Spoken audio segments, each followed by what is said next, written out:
नमस्कार साथियों, PCS simplify channel पर आपका स्वागत है। जो हम लोग डेली जनता संपादकी देखते हैं उसी में जो आज का लेख दिया हुआ है, समझे कि जो हम लोग का यूपी पीसीएस और आरओ का जो मेंस का सिलेबस है, जो निबंध लिखने के लिए आता है, उसमें देखें तो जो प्राकृतिक आपदाएं हैं जैसे कि भूस्खलन हो गया, भूकंप हो गया, बाढ़ हो गया, सूखा हो गया, तो इसी संबंधित जो आज का लेख है वो दिया हुआ। वही देखें तो जो यूपी पीसीएस का जो मेंस का जो सिलेबस है जीएस 3 का, उसमें भी इससे संबंधित जो है कि प्रश्न आ जाते हैं। तो चलिए देख लेते हैं क्या है। उससे पहले कल्प मेधा में देख लेते हैं क्या दिया है। युद्ध मानवता को ग्रसित करने वाला सबसे बड़ा प्लेग है। यह धर्म को नष्ट करता है, परिवारों को नष्ट करता है और कोई भी महामारी से बेहतर है। तो ये मार्टिन लूथर किंग का कथन है। और आप लोग चैनल पर नए हो तो चैनल को जरूर लाइक करिए, सब्सक्राइब करिए, शेयर करिए ताकि और भी लोग जुड़ सकें।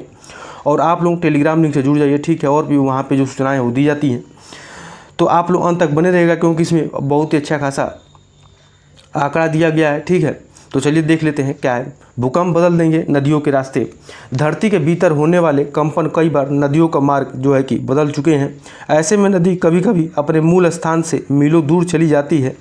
इससे तटवर्ती नगर महानगरों के निर्माण तो ध्वस्त होते ही हैं, एक बड़े परिक्षेत्र की कृषि योग्य भूमि भी क्या हो जाती है, तो जलमग्न हो जाती है। तो पूरी दुनिया में भूगर्भ विज्ञानी भूकंप की अलग अलग स्थितियों के मद्देनजर धरातल पर होने वाली हलचलों पर लगातार नज़र गड़ाए हुए हैं। किसी अति तीव्रता वाले भूकंप के खतरों का भारत और बांग्लादेश में गंगा ही सामना नहीं कर रही, बल्कि म्यांमार की इरावदी नदी, म्यांमार में कौन सी नदी बहती है, तो इरावदी नदी, चीन की येल्लो नदी, अमेरिका की क्लेमेथ और सीरिया फिलिस्तीन इजराइल की सीमाओं से गुजरती कौन सी नदी, तो जॉर्डन नदी। तो देखिए यहाँ सीरिया फिलिस्तीन और इजराइल के सीमाओं से कौन सी नदी गुजरती है, तो ये जॉर्डन नदी की राह अभी निरापद नहीं है। गंगा वैसे भी अपने तटों के प्राकृतिक कटाव के कारण समय समय पर रास्ता बदलती रहती है। गंगा और ब्रह्मपुत्र बीते 6000 वर्षों में कई बार अपने रास्ते बदल चुके हैं। ताज़ा अध्ययन में वाखेनिगन यूनिवर्सिटी नीदरलैंड की लेखिका एलिजाबेथ चेम्बरलेन का एक अत्यंत डरावना निष्कर्ष सामने आया है कि जिस तरह लगभग 2500 वर्ष पहले उच्च तीव्रता वाले भूकंप ने 180 किलोमीटर तक गंगा का डेल्टा उलट पलट दिया था, भविष्य में वैसा ही दोबारा घटित हो सकता है। आगे क्या है देख लेते हैं। धरती के भीतर होने वाले कंपन कई बार नदियों का मार्ग बदल चुके हैं। ऐसे में नदी कभी कभी अपने मूल स्थान से मीलों दूर चली गई है। इससे तटवर्ती नगरों महानगरों के निर्माण तो ध्वस्त होते ही हैं, एक बड़े परिक्षेत्र की कृषि योग्य भूमि भी जलमग्न हो जाती है। अपने सबसे घातक और विनाशकारी रूप में आने वाले भूकंप सड़कों राजमार्गों को तोड़ते हुए पूरे परिदृश्य को मौलिक रूप से बदलने के साथ ही नई नई झीलें भी बना सकता है। विश्व में 2500 से ज़्यादा ऐसी जगहें हैं जहां नदियां सक्रिय फाल्ट के ऊपर से बहती हैं। यह एक जोखिम भरी स्थिति है। जहां भी अत्यधिक सक्रिय फाल्ट के ऊपर बड़ी आबादी बस्ती और नदियां बहती हैं, वहाँ गंभीर संकट मुँह बाए खड़ा है। जब टेक्टोनिक प्लेटें सतह के नीचे एक दूसरे को प्रतिकूलता में खिसकती कंपन पैदा करती हैं, तो चट्टान और मिट्टी की परतें के माध्यम से ऊपर उठती जाती हैं। ऐसे में भूकंप का केंद्र नदी के करीब हुआ तो ज़मीन का विस्थापन नदी की दिशा बदल देता है। तो हम लोग थोड़ा सा जानेंगे कि ये टेक्टोनिक सिद्धांत क्या है। तो चलिए देख लेते हैं क्या है। तो टेक्टोनिक प्लेटें या प्लेट विवर्तनिक क्या होता है, तो ये देखें तो एक वैज्ञानिक सिद्धांत होता है जो पृथ्वी के स्थलमंडल में जो क्या करता है, बड़े पैमाने पर होने वाली गतियों की व्याख्या प्रस्तुत करता है। और साथ ही में जो महाद्वीप हैं, महासागर हैं और पर्वत के रूप में धरातली उच्चावच के निर्माण तथा भूकंप और ज्वालामुखी जैसी घटनाओं को क्या करते हैं, तो ये उसकी व्याख्या प्रस्तुत करते हैं, ठीक है। जिसे हम लोग क्या करते हैं, तो जिसको हम लोग टेक्टोनिक प्लेट या प्लेट विवर्तनिक कहते हैं, ठीक है। अब आगे देख लेते हैं क्या दिया है। तो आगे है कि जब टेक्टोनिक प्लेटें सतह के नीचे एक दूसरे को प्रतिकूलता में खिसकती कंपन पैदा करती हुई चट्टान और मिट्टी की परतों के माध्यम से ऊपर उठ जाती हैं। ऐसे में भूकंप का केंद्र नदी के करीब हुआ तो जमीन का विस्थापन नदी की दिशा बदल देता है। नदियों और भूकंपों के मामले में धरातल की अंतःक्रियाओं का अध्ययन करके भावी परिवर्तनों के बारे में अधिक स्पष्टता से जाना जा सकता है। एक बड़े भूकंप ने सन 1833 में जब कुमाऊं क्षेत्र को बुरी तरह झकझोरा तो कोसी नदी पूरब के बजाय दक्षिण की ओर बहने लगी। आसपास जलमग्न हो जाने से 1 लाख से अधिक लोग विस्थापित हो गए। इसी तरह 1556 में चीन के सांगसी प्रांत में हजारों लोगों की जान ले चुके ग्रेट झेनबेई भूकंप के दौरान पीली नदी ने मार्ग बदला तो एक बड़ा कृषि क्षेत्र जलमग्न हो गया और नदी 300 मील दक्षिण हुआई नदी में तब्दील हो गई। जापान के कांटो मैदान, तो देखिए कांटो मैदान कहाँ पर है, तो ये जापान में, ये भी पूछ लेता है कभी कभी। तो कांटो मैदान में 1923 में भूकंप में टोन नदी का रास्ता तोक्यो खाड़ी से बदलकर प्रशांत महासागर में चला गया और ओयाम शहर में बाढ़ आ गई। 1.5 दशक बाद दोबारा भूकंप ने फिर से टोन का मार्ग बदल दिया।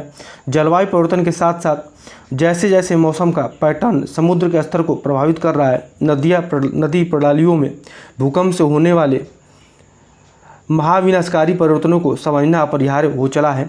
धरती लगातार हिल रही है, पहाड़ों में दरारें पड़ रही हैं, नदियाँ वैसे भी विशेष रूप से मार्ग और प्रवाह में परिवर्तन के प्रति संवेदनशील होती है। भूकंप से नदी मार्ग में परिवर्तन के विनाशकारी परिणाम हो सकते हैं, जिससे संपत्ति, कृषि और बुनियादी ढांचे को भारी नुकसान पहुंच सकता है।